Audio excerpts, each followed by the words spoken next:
I like having a lot of small commits, and occasionally I can just like do a proper small commit after a different proper small commit. I do the same. Yeah. Sorry? I do the same. Yeah, but here I felt that like I need to like go even on a finer level of detail because Xcode might disappoint me eventually, and it did when I tried to do the rename. So I was like not ready to do a commit, but I knew I was gonna do something risky, so that's why I kept like doing smaller whip commits.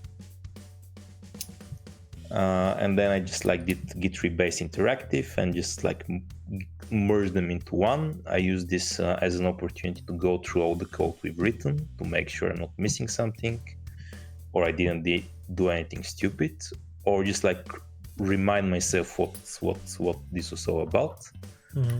And then finally I wrote the commit message.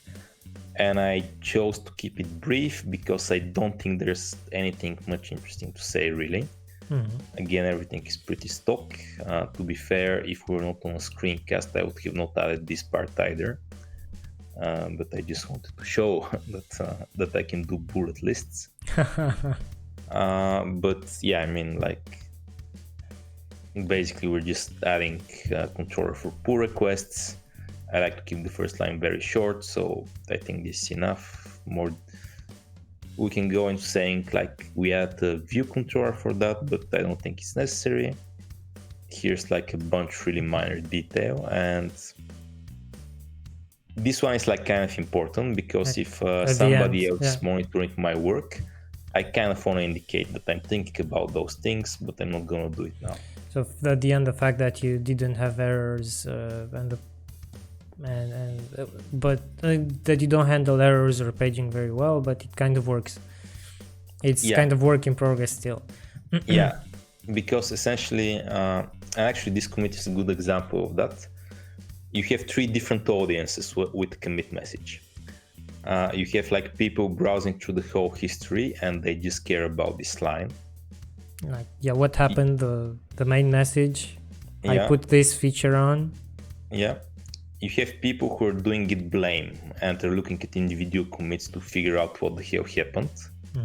And that can be useful for them. Yeah, so the details, that's, I think that comes to you from open source, right? Because typically you do a lot of blame in open source.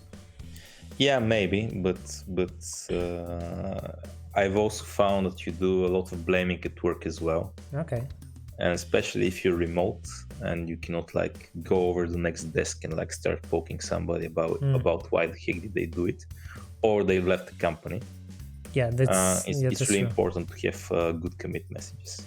But you might be right. It might have came to me from open source, but we definitely do that at work as well.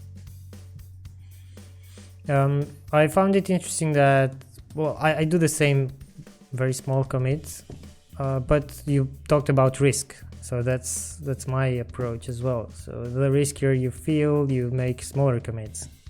Yeah. Yeah, and I don't necessarily think that like smaller commits should remain history, but they're definitely like a good way to save your progress.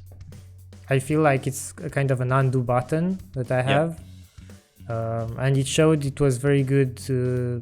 A very, very good idea when Xcode didn't do something. We don't know what.